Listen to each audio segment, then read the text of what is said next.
ரஜினினாலே எப்பவுமே பரபரப்பா இருக்கும். ரஜினிய பத்தி பேசுறதுனாலும் நம்ம எல்லாரும் சந்தோஷமா, இன்ட்ரஸ்டிங்கா பேசுவோம். அது வந்து நல்ல விஷயமா இருந்தாலும் சரி, கெட்ட விஷயமா இருந்தாலும் சரி, ரஜினிய பத்தி பேசம்போது வந்து நம்மளுக்கு வந்து அவ்வளோ உற்சாகமா இருக்கும்.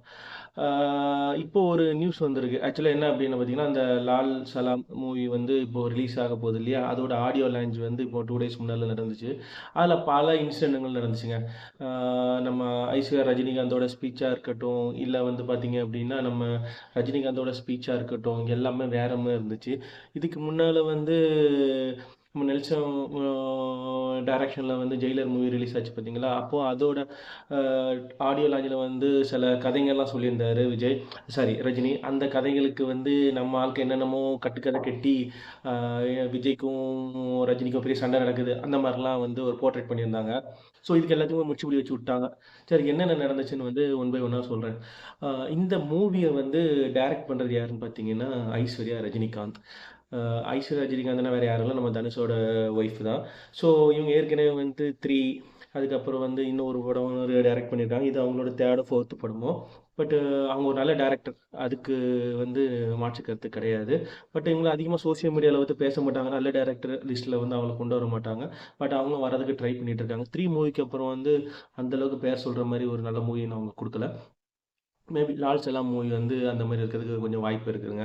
ஸோ இந்த ஆடியோ லான்ச்ல வந்து அவங்க பேசும்போது வந்து ஒரு வார்த்தைய சொன்னாங்க. எங்க அப்பாவ வந்து சங்கி சங்கின்னு சொல்றாங்க. ஃபர்ஸ்ட் எனக்கு சங்கிக்கு மீனிங் தெரியல. ஆனா வந்து அது தெரிய போது வந்து எனக்கு ரொம்ப கஷ்டமா இருந்துச்சு. எங்க அப்பா சங்கி இல்ல. அப்படி சங்கியா இருந்திருந்தாரு அப்படின்னா வந்து இந்த மூவில நடிச்சிருக்க மாட்டாரு. ஏன்னா இந்த மூவில வந்து அவரோட கேரக்டர் வந்து இஸ்லாம் மதத்த தழுவுன கேரக்டர். ஸோ வந்து இன்கேஸ் சங்கியா இருந்திருந்தாருன்னா அந்த கேரக்டர் வேண்டாம்னு சொல்லிட்டு வந்து ஒதுங்கியிருப்பாரு. ஆனா என்னோட அப்பா வந்து ஒதுங்கல. அந்த கேரக்டர வந்து நல்லா உள்வாங்கி நல்லபடியா நடிச்சாரு. அப்படின்னு இங்க ஐஸ்வர்யா சொல்லிட்டு இருக்கும்போது, கீழ வந்து நம்ம ரஜினி உட்காந்துருந்தாரு பார்த்தீங்களா? அவருக்கு வந்து அழுகை வருது ஆட்டோமேட்டிக்கா. மனுஷன் கீழ உட்காந்து அழுதாரு. பட் இங்க வந்து அவங்க மகா வந்து ரொம்ப உணர்ச்சி பூர்வமா பேசிட்டு இருக்காங்க. சில பேருக்கு சங்கின்னா ஒரு டவுட் இருக்கும். அது என்னடா சங்கி அப்படிங்கிறீங்க அப்படின்னு. ஆ சங்கின்னா ஒண்ணும் இல்லங்க. ஒரு குறிப்பிட்ட மதத்த மட்டும் தழுவி, அது கூட வந்து அது ரிலேட்டடா பேசிட்டு இருக்கிறவங்கள மட்டும் பேசிட்டு இருக்கிறவங்கள சங்கின்னு சொல்லுவாங்க. பொதுவா வந்து இப்ப நம்ம இங்க என்ன சொல்றாங்க அப்படின்னா, இந்து மதத்த பத்தி பேசுறவங்களும் இந்த மாரி நோட் சொல்றாங்க. இதே இது வந்து கிறிஸ்டியன பத்தி பேசுனா வேற ஒரு வார்த்தை சொல்றாங்க. முஸ்லீம் பத்தி பேசுனா அது ஒரு வார்த்தை சொல்றாங்க. ஸோ இதுங்க இப்படி ஒரு வார்த்தை போய்க்கிட்டு இருக்குது. அது எந்த அளவுக்கு நல்ல கல்ச்சர்ன்னு தெரியல. பட் அவங்க வாய்க்கு வந்தத பேசிட்டு இருக்காங்க. சோசியல் மீடியால போட்டுட்டு இருக்காங்க. ஒரு பொறுப்பான டாக்கா இது தெரியல. பட் எனியோ நம்மளோட டாபிக் இப்போ அ அதுக்கப்புறம் வந்து ரஜினி ஸ்டேஜுக்கு வராரு. ஸ்டேஜுக்கு வந்து சொல்றாரு, இந்த மாரி போன ஆடியோ லான்ச்ல வந்து நான் காக்கா, கழுகு கதை சொன்னேன். ஸோ அந்த கதை வந்து விஜய தான் பாயிண்ட் பண்றதா நெறைய பேர் சோசியல் மீடியால எழுதிட்டீங்க. எனக்கு அத பார்த்த பிறகு தான் தெரியும். விஜய பாயிண்ட் பண்ண மாரி எல்லாரும் சொன்னனால தான், நான் இப்ப இந்த ஆடியோ லான்ச்ல நான் சொல்றேன். அந்த கதை வந்து நான் விஜய மென்ஷன் பண்ணி சொல்லல. விஜய்க்கு எனக்கு எந்த பிரச்சனையும் கிடையாது. விஜய் ஒரு கடின உழைப்பாளி. அவரு கடின முயற்சியால நல்லபடியா வளர்ந்து வந்து இன்னைக்கு ஒரு டாப் ஹீரோல வந்து நிக்கிறாரு. அவரு எங்கேயோ போயிட்டாரு. ஆனா அவர் வந்து நான் பார்த்து வளர்ந்த பையன். தர்மத்தின் தலைவன் மூவி ஆ நான் ஷூட்டிங் ஸ்பாட்ல வந்து அவங்க அப்பா வந்து விஜய கூட்டிட்டு வந்தாரு. வந்து என்கிட்ட வந்து இன்ட்ரோடியூஸ் குடுத்து, என் பையனும் சினிமால நடிக்க ஆசைப்படுறான் அப்படிங்கிற மாரி அவரு எனக்கு சொன்னாரு. பட் நான் அது அவருக்கு வந்து என்ன சொன்னேன் அப்படின்னா, பையன் ஃபர்ஸ்ட்டு படிப்ப நல்லபடியா முடிக்கட்டும். அதுக்கப்புறம் வந்து நடிப்பு கரியருக்கு வரட்டும். இந்த மாரி வந்து நான் அவருக்கு அட்வைஸ் பண்ணி அனுப்புனேன். ஸோ எனக்கும் விஜய்க்கும் எந்த ஒரு பிரச்சனையுமே இல்ல. எங்க ஒப்பிட்டு பேசாதீங்க. எனக்கு நிகர் நான். அ விஜய்க்கு நிகர் விஜய் மட்டும் தான். அ நான் வந்து அ எனக்கு ஈக்குவலா விஜய பார்த்தேன் அப்படின்னா, அது எனக்கு அவமானம். விஜய் வந்து அவருக்கு ஈக்குவலா வந்து என்னைய பார்த்தா என்னைய ஒரு காம்படிட்டர்ஸா பார்த்தாருன்னா, அது விஜய்க்கு அவமானம். ஸோ நான் என்னைய நான் தான் ரீப்ளேஸ் பண்ண முடியும். விஜய் தான் ரீப்ளேஸ் பண்ண முடியும். ஸோ எங்களுக்குள்ள எவ்வித சண்டையும், கருத்து வேறுபாடும் எதுவுமே கிடையாது. நான் சொன்ன காக்கா கழுகு கதைய வந்து தப்பா போர்ட்ரேட் பண்ணிட்டாங்க. நான் எதார்ச்சியா தான் சொன்னேன். அது விஜய் நான் மென்ஷன் பண்ணி நான் சொல்லல. அப்படிங்கிற மாரி ஒரு தெளிவா குடுத்துட்டாருங்க. இதுக்கப்புறம் வந்து பார்த்தீங்க அப்படின்னா வந்து, ரஜினிக்கும் விஜய்க்கும் வந்து பெருசா ம் ஆ தப்பு இருக்கிற மாரி காட்டிக்க மாட்டாங்கன்னு நெனைக்கிறேன். மோரோவர் வந்து பார்த்தீங்க அப்படின்னா, விஜய பத்தி ரஜினி என்ன சொல்றாரு அப்படின்னா, இப்போ வந்து ஆ விஜய் வந்து பொது வாழ்க்கைக்கு வரப்போறாரு. ஸோ அந்த பொது வாழ்க்கையில வந்து அவரு வந்து நல்ல ஒரு சக்சஸா வரணும். எப்படி வந்து சினிமால வந்து அவர் பெரிய ஆளா வந்தாரோ, அதே மாரி பொது வாழ்க்கையில அவர் நல்லபடியா வரணும் அப்படிங்கிற மாரி ஒரு ஸ்டேட்மெண்ட் வந்து குடுக்குறாரு. இப்போ ஒரு பிரச்சனைக்கு வந்து முற்றுப்புள்ளி வச்சாச்சு. இந்த நேரத்துல வந்து பார்த்தீங்கன்னா, சில ரஜினி ரசிகர்கள் வந்து விஜய வந்து கழுவி கழுவி ஊத்திட்டு இருந்தாங்க. சில பேர் விஜய் ரசிகர்கள் ரஜினிய கழுவி கழுவி ஊத்திட்டு இருந்தாங்க. இப்போ வந்து நம்ம விஜய் வந்து பொலிட்டிக்கல் பார்ட்டி ஆரம்பிக்க போறாரு. பொலிட்டிக்கல் பார்ட்டின்னு வரும்போது, விஜய் அவர் ஃபேன் பேஸ மட்டும் நம்பி உள்ள வர முடியாது. வந்தா வந்து எல்லா தொகுதியிலும் வின் ஆக முடியாது. இப்பவும் ரஜினி வந்து எங்களுக்கு எந்த பிரச்சனையும் இல்லைன்னு சொன்னதுனால, ரஜினியோட ஃபேன்ஸும் விஜய்க்கு சப்போர்ட் பண்ற வாய்ப்பு இருக்கு. இன்கேஸ் விஜய் வந்து பொது வாழ்க்கைக்கு வந்தார் அப்படின்னா, விஜய் ஃபேன்ஸ் ஆப்வியஸ்லி விஜய்க்கு ஓட்டு போட்டுருவாங்க. கரெக்ட்டுங்களா? அது போக இப்போ வந்து ரஜினி ஃபேன்ஸும் வந்து விஜய்க்கு ஓட்டு போடுறதுக்கு வாய்ப்பு இருக்கு. ரஜினி ஃபேன்ஸ்னா, எங்க தாத்தா ரஜினி ஃபேன்ஸு, எங்க அப்பா ரஜினி ஃபேன், இப்போ நானும் ரஜினி ஃபேன், என் பிள்ளையும் ரஜினி ஃபேன் தான் ஃபியூச்சர்ல. ஸோ ரஜினி இருக்கிறது வேற, ரஜினி மூவிய பார்க்க வேற, அவருக்கு வந்து நம்ம அடிக்ட்டா தான் இருப்போம். அவரோட ஸ்டைல் அப்படி, அவரோட ஆக்டிவிட்டீஸ் அப்படி. மனுஷன் பொலிட்டிக்கல் வாரேன்னு சொல்லி தான் வந்து கொஞ்சம் டிலே பண்ணிட்டாரு. ரொம்பனா ரொம்ப டிலே பண்ணாரு. அதுக்கப்புறம் வந்து சிஸ்டம் சரியில்ல, மாத்தணும் அப்படிங்கிற மாரி சொன்னாரு. அதுக்கப்புறம் வந்து பார்த்தீங்கன்னா, ஆன்மீக அரசியல் அப்படிங்கிற மாரி ஒரு புது கான்செப்ட்ட கொண்டு வந்தாரு. அதுக்கப்புறம் வந்து பார்த்தீங்க அப்படின்னா, நான் வந்து அ கட்சி கட்சி நான் வந்து சிஎம்மா வரமாட்டேன். இன்கேஸ் ஜெயிச்சிருந்தாலும், இன்னொரு ஆள தான் நான் வர வைப்பேன். நான் மேலிருந்து தான் கட்சிய வந்து நடத்துவேனே தவிர, நான் உள்ள டீப்பா வரமாட்டேன். சிஎம் ஆக மாட்டேன். அப்படிங்கிற மாரி ஸ்டேட்மெண்ட் குடுத்தாரு. அப்புறம் கொஞ்ச நாள் கழிச்சு வந்து சொல்ட்டாரு, எனக்கு வந்து உடல்நிலை வந்து சரியில்ல. என்னால வந்து கட்சி நடத்த முடியாது. அதனால நான் கட்சி ஆரம்பிக்கிற பிளான வந்து ட்ராப் பண்ணிட்டேன். அப்படின்னு வந்து ஒரே வார்த்தையில ரஜினி முடித்துவிட்டார்.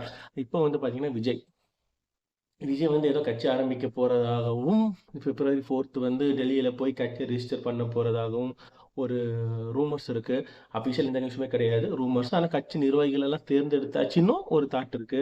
அவரு மேபி 2024 இப்போ 3 to 4 மந்த்ஸ்ல வந்து நம்ம பிஎம் எலெக்ஷன் இருக்கு இல்லையா? அதுக்கு முன்னால கட்சி தொடங்குறதுக்கு நிறைய வாய்ப்பு இருக்கு. ஆனா அவரோட மெயின் டார்கெட் என்னன்னு பார்த்தீங்கன்னா, 2026ல நடக்கிற சட்டமன்ற எலெக்ஷன் தான் அவரோட மெயின் டார்கெட். அதுக்கு முன்னாடி 2024ல இருக்க இந்த எலெக்ஷன வந்து ஒரு பிராக்டிஸ் எடுப்பாரு. இங்க என்ன தப்புலாம் வருதோ பார்த்து கரெக்ட் பண்ணி 2026க்கு முன்னாடி அவர் வந்து பர்ஃபெக்ட்டா ஆயத்தமாயிரலாம் அப்படிங்கிற மாதிரி தான் வந்து விஜயோட தாட்டா இருக்குன்னு சொல்லிட்டு இருக்காங்க. மோரோவர் வந்து பார்த்தீங்க அப்படின்னா, விஜயகாந்தையும் வந்து கம்பேர் பண்ணிட்டு இருக்காங்க. ஆப்வியஸ்லி சொல்லணும் அப்படின்னா வந்து லாஸ்ட் மந்த் தான் நம்ம வந்து விஜயகாந்த இழந்தோம். விஜயகாந்த் கிட்ட விஜய கம்பேர் பண்ண முடியுமான்னு கேட்டா கஷ்டம் தான். ஏன் அப்படின்னா, விஜயகாந்தோட ஸ்பீச் வந்து வேற மாரி இருக்கும். அவருக்கு வந்து நிஜ வாழ்க்கையில நடிக்க தெரியாது. சினிமா வாழ்க்கையில மட்டும் நடிக்க தெரிஞ்ச மனுஷன். ஆனா அவரோட சாவுல நெறைய பேர் நடிச்சாங்க. அது வேற கத.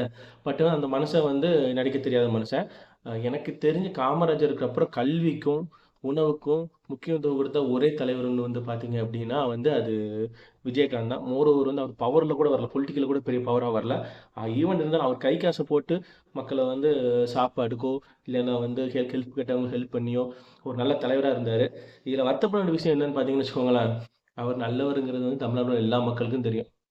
கரெக்ட்டுங்களா? ஆனா நம்ம அவருக்கு ஓட்டு போடல. அவர தோற்கடிச்சிட்டோம். அவர் இறந்து போயிட்டாரு. இப்போ என்ன சொல்றீங்க? இனி அடுத்த எலெக்ஷன்ல வந்து விஜயகாந்த் நின்னா நான் கண்டிப்பா அவருக்கு தான் ஓட்டு போடுவேன். அப்படிங்கிற மாரி பேசிட்டு இருக்காங்க சில பேரு. ஆப்வியஸ்லி அது நடக்க போறது இல்லைன்னு தெரியும். அவர் நல்லா இருந்த காலங்கள்ல வந்து அவர நம்ம மதிக்கலைங்கிறதும் நம்மளுக்கு தெரியும். ஸோ அதனால நெக்ஸ்ட் எலெக்ஷன்ல வந்து நல்லா பார்த்து பண்ணுங்க. அதுக்கப்புறம் வந்து பார்த்தீங்க அப்படின்னா வந்து ர விஜயகாந்த வந்து கரண்டா இருக்கிற பொலிட்டிக்கல் லீடர்ஸ் கூட வந்து கம்பேர் பண்றாங்க. எப்படி கம்பேர் பண்றாங்க அப்படின்னா, இங்க பிஜேபியில வந்து அண்ணாமலை. அண்ணாமலை வந்து ஆப்வியஸ்லி விஜயோட அரசியல் அ வருகைய வந்து வெல்கம் பண்ணிட்டாரு. இன்னொரு சைடு வந்து பார்த்தீங்க அப்படின்னா, டிஎம்கேல வந்து நம்ம உதயநிதி ஸ்டாலின் அண்ணா அவர் வளர்ந்து வந்துட்டு இருக்காரு. இந்த சைடு விஜய். இந்த மாரி ஓரளவு 40 டூ 50 ஏஜுக்கு நடுவுல இருக்கிறவங்க எல்லாம் வந்து இப்ப அரசியல்ல வந்து ஒரு புது தலைவர்களா ஃபார்ம் ஆயிட்டு வந்துட்டு இருக்காங்க.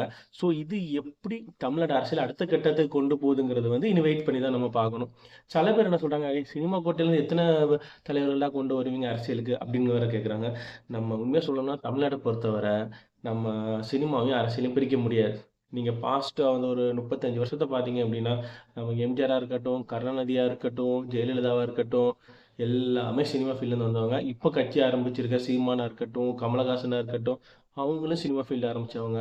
ஸோ அவங்களுக்கு இருக்கிற பப்ளிசிட்டிய வந்து அவங்க இந்த மாரி அரசியல்ல வந்து யூஸ் பண்ணிக்கிறாங்க. நம்மளும் அவங்கள நெறைய தடவ ஜெயிக்க வச்சிருக்கோம், ஆ பண்ணியிருக்கோம். ஸோ அதனால அவங்களுக்கு ஆசை இருக்கும் இல்லையா? அந்த மாரி வந்துட்டு போறாங்க.